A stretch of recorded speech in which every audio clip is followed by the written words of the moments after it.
Welcome to the Unrestricted with Ryan Johnson podcast, where we will dive into the journey of our guests and get their thoughts on success and what it takes to be resilient. Welcome to Season 2 of Unrestricted.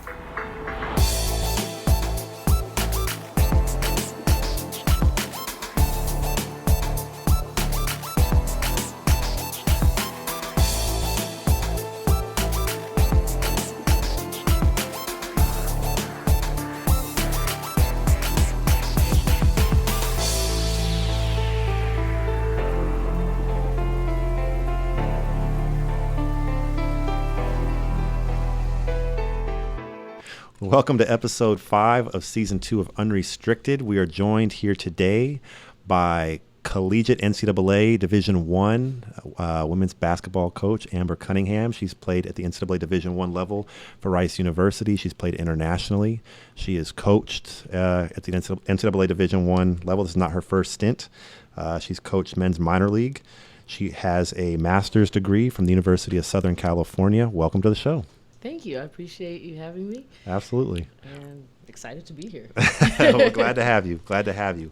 So I'll start with my first question, which is what I usually ask everybody, is where does your story start? Okay. We're talking about the coaching part of this story? Life. Your life story. Life story? Okay, because I was thinking about that question. And we can start with wherever you want to start. Start with where you want to start. Basketball. Since Okay. That's kind of been the centerpiece of my life. Yeah. So when I was about 4 or 5 years old, I had leukemia. Wow. Yeah. And so as I was doing the whole recovery process, I would go out in the backyard. Well, not really a backyard. It was a patio. Okay. All concrete. Yeah, and it had the rim with no net. Yeah. And I'd go out there and shoot with my dad. That's awesome. And, you know, my points would be worth more than his in the same spot. So competitive advantage. Yeah. So that's pretty much where my basketball started, and then from there went on to rec leagues. Okay. Pan Pacific Park in Los Angeles, California. Okay. So a lot of people went through that park and others, but yeah, Pan Pacific. So that's awesome. Los Angeles is a big it's a big basketball city. Mm-hmm. Who was impressionable to you? Who made the impact and imprint on you as a basketball in your basketball pursuit from LA? A lot of people that come out of Los Angeles. Yes, there are. Well, I went to a small private school. Okay. Like 18 in my graduating class. Wow. Type small. Yeah. Okay. And actually some of the older players there stood out. And at that time, we kind of had a rather competitive team for our size. And in California, if we were a 5A school. Yes. So that meant we were a small school. Oh. Out there, if you're a 1A or city section type school. Okay. You're the those bigger are the schools. Big thousands of kids type school. I gotcha. And we were actually able to be competitive with some of those bigger schools. Yeah. Wow. So that was fun to watch. You know, the older players be competitive and kind of set a standard. Yeah. And then be able to flow into that. Carry on. Yeah. Very cool. How was the transition from high school to college?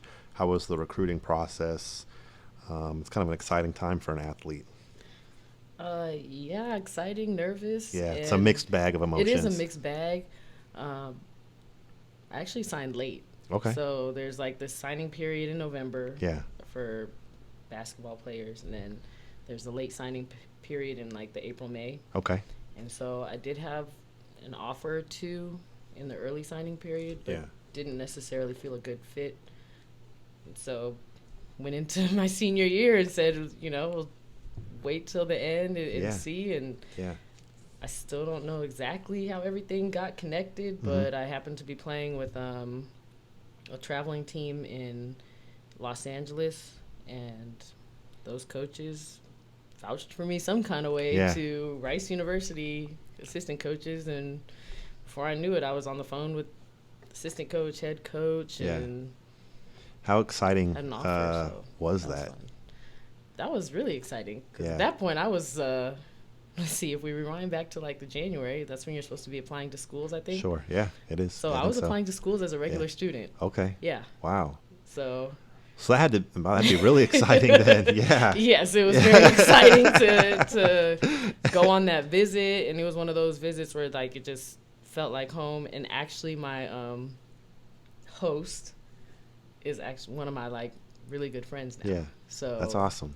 to have that connection from before I even started at the school and into my current life. It's amazing. How was the transition from big city Los Angeles to going to I mean, was there a transition? Was it, culture shock?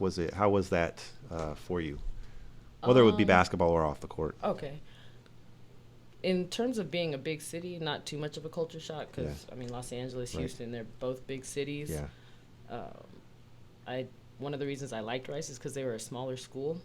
They had that underdog, feel to them, even though I remember back in 2000, the women's team had gone to the second round of the NCAA tournament. Yeah. So, was trying to ride that wave. You're talking about waves. Yeah. And so we were able to replicate that again my junior year. Okay. So that was exciting. But Rice, I like a campus. Like, I like to know here I'm on campus, here I'm off campus. Yeah. So Rice offered that. Yeah. It was a small school.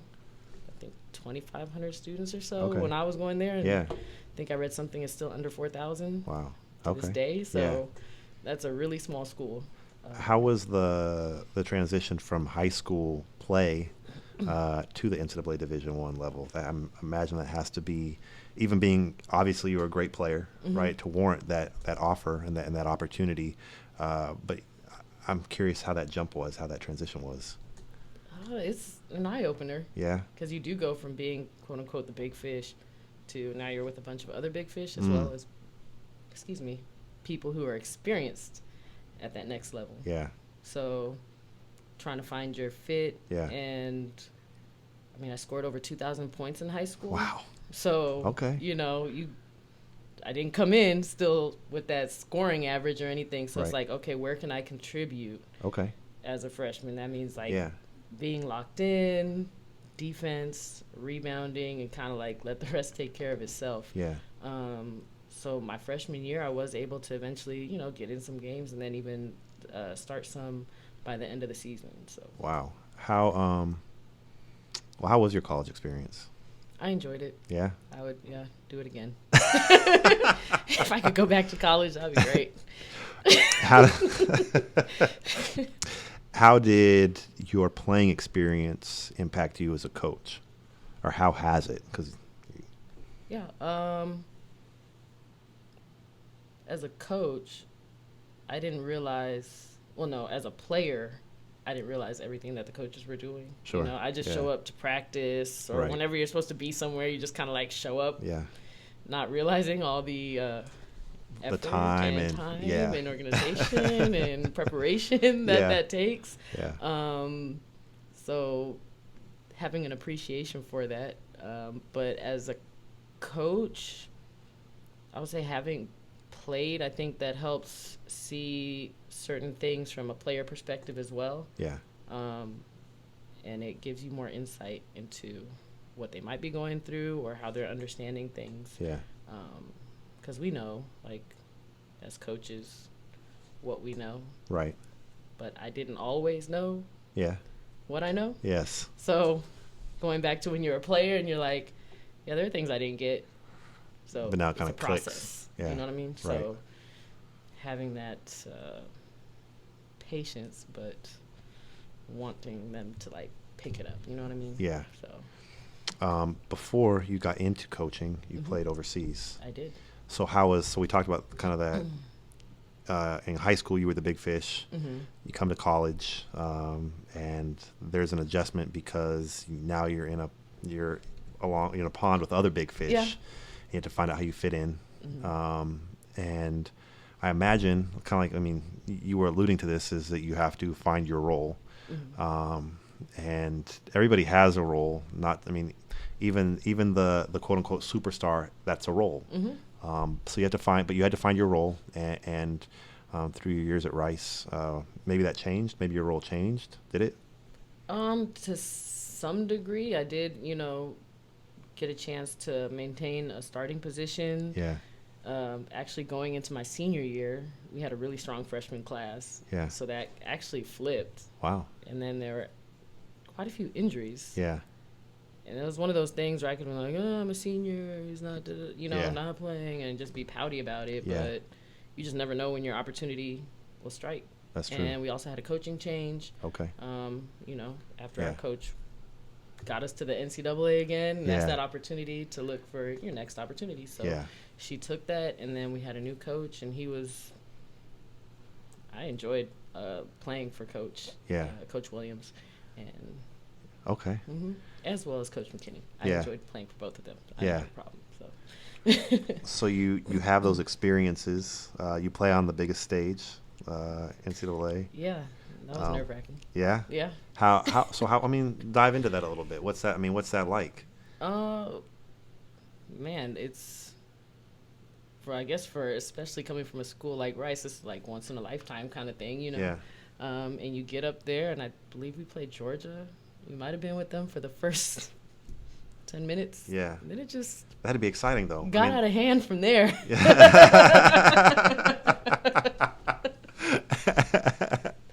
But even then, it has to feel validating, I suppose, for the sacrifices you make during the season. Oh, definitely. I would imagine your camaraderie. Would have been. You're not going to make the NCAA tournament, not being bonded. I would imagine. Yeah, no, it was pretty good, and while we weren't all best friends, we had that chemistry to get us through and on the basketball court and be successful. Yeah.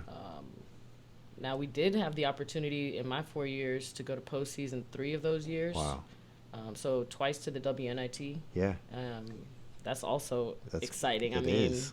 A lot of people are not playing into March. So when you have that opportunity, whether it's the NIT or WNIT or NCAA, I think those are great opportunities, and I enjoyed them. That's awesome. So from those experiences, you go overseas. Mm-hmm. How was that? Is it spoken to men and women that have played overseas, and you always hear of different experiences. Mm-hmm. And I'm curious what that experience was for you. Was there a culture shock? Was there an adjustment phase? Can you speak to that? Sure. So my mom is actually Dutch. Okay, yeah. And I grew up eating Dutch food. Yeah. So when I got to Germany, they're close. They're next door neighbors. Very close. Their food is similar. Yes. I know they're not the same culture. I completely understand that. But again, the food is similar. That part was a little smoother. I grew up hearing my mom and my grandma speak Dutch. Yeah. So while I couldn't speak it fluently, I could understand what they were saying. Yeah. Which helped me in trying to learn German. Yeah. Which I was pretty successful in doing, just being curious and asking tons of questions. Yeah.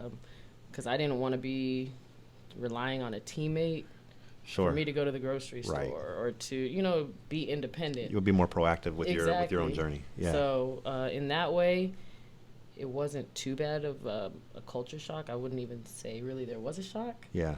In that way, I just remember, I think I got off the plane and I didn't have water with me for whatever reason. Yeah. And so a teammate was like, "Here." And I'm like, "Yeah, water." I gotta drink it, and it's the bubble water. Oh, yeah. Yeah. I was like, "Oh, I'm not used to that." Not the soft water. Yeah, it was that bubble water. So that was different. I remember our first road trip. We get out of the car. This was a culture shock, and several of my teammates were like lighting up cigarettes. Really? Yeah. I was like, "Oh, okay. Wow. This is different." Yeah, that is. Yeah, you wouldn't see that in the States. Yeah, no, you wouldn't. How was the level of play? I don't think it was as strong as college. Really? With those teams. Okay. It's almost set up, the best way to describe it, maybe like a bunch of YMCA teams. Yeah. And they have local sponsorship. Okay. And they have like several different divisions. So you're not going from high school to college to play and then to pro. Yeah. So you can have like high school age kids. Really? That are playing with pro. Yeah. Pro. Is it kind of like a farm system? Like kind of like more or less you're grooming and growing players and developing them through the system? If you have a very strong organization, yes. Okay. Then that would happen. And you can be in Division 1, and if you're one of the bottom 2 teams, you can slide down in Division 2, and then the top 1 or 2 teams can bump up to Division 1, doesn't always happen based on financial situations of different clubs. Okay. Because it changes your travel schedule and Yeah. things of that nature. But Okay. yeah, that was different. How long did you play overseas in Europe? About 4 years. Okay. Mm-hmm. Was it at the end of that 4 years, did you know that you wanted to get into coaching? I know you did some other things. I had no clue. I had no clue. When did you feel that your playing days as a professional in Europe in particular were, when it was ready, you were ready for something that's different? Probably my last experience just wasn't quite the same. Yeah. So I was like, I play basketball because I love it and enjoyment you get from it. And yeah. What's that just next? wasn't the case with the last stint. So then one of my good friends' moms was like, "You thought about being a teacher?" And so I applied at USC. Yeah. Without having to take my GRE. Okay. I did not want to take another standardized test. Got in. Wow. And took care of business and never actually got certified. Really? Okay. Because while I was working on my master's, I was helping out at Fairfax High School with the girls basketball program. Okay. And that coach actually was coaching Fairfax when I was a player in high school. So I played against her teams in the past. So it was like, oh, this is a small world, you know? So I was like, when I got a chance to help her with that and see the other side of basketball and coaching, I was like, I don't think I want to do this full time. She's like, yeah, you should. Coach Edwards. Shout out. That's awesome. So I saw an opportunity at Rice to be a video coordinator. Yeah. And with the coach that I had, Coach Williams. Yeah. And he took me on, and then from there. When you took the video coordinator position, did you have dreams of moving up in the staff? Was it kind of just, I'm going to take things as they come? Mm-hmm. What was your thought process at that time? I would have loved to have moved up the staff at Rice. I mean, I enjoyed my experience there, and it was a great place. I still think Rice is a great place. Calls. Yeah. But, things worked out differently. Yeah. Coach Williams is like, you say you want to be an assistant coach. Here's an opportunity you should apply for. I did that because, the people on his staff weren't, moving. So he was like, yeah, go ahead and apply for that. So where did you go after Rice? I went to ULM. How was that? It was a bona fide assistant coach position. Yes, it was. So how was that transition from video, the responsibilities and everything goes into that video coordinator position? Oh, that was real different. Yeah, yeah, there's more on the line, but you have more hands-on. Like, as a video coordinator, I can't do anything on the court with the players. So, that's a great way to learn, too, because, it's like listening. Yeah.